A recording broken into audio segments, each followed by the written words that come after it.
Air India crash 171 in Ahmedabad। সময় তখন 12 June 2025। বিমানের নাম ছিল এয়ার ইন্ডিয়া বোয়িং 787 ড্রিমলাইনার। যাত্রী সংখ্যা 242 জন, 230 জন যাত্রী, 12 জন ক্রু।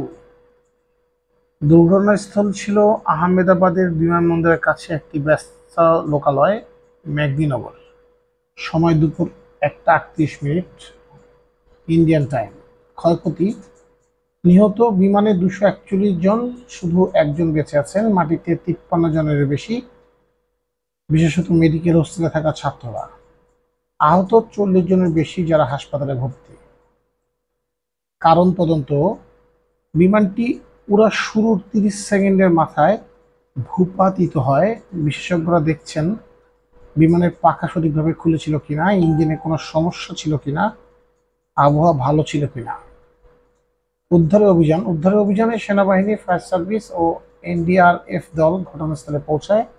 বিমানে প্রায় 1,25,000 লিটার জ্বালানি থাকায় এই ভয়াবহ আগুন ছড়ায়। যাত্রীদের পরিচয়: বেশিরভাগ ভারতীয়, তার মধ্যে 170 জন, এবং ব্রিটিশ 53 জন। গুজরাটের প্রাক্তন মুখ্যমন্ত্রী বিজয় রূপানীও ছিলেন বিমানে। ভারতের প্রধানমন্ত্রী বলেছেন এটা একটা হৃদয় বিদারক ঘটনা। এয়ার ইন্ডিয়া বলছে মৃতের পরিবারকে 1 থেকে 1.5 কোটি টাকা দিবে প্রতিজনকে।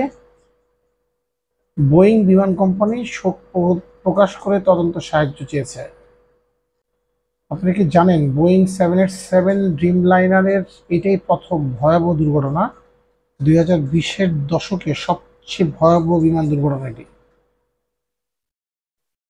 সব শোকাহত পরিবারের প্রতি আমাদের গভীর সমবেদনা।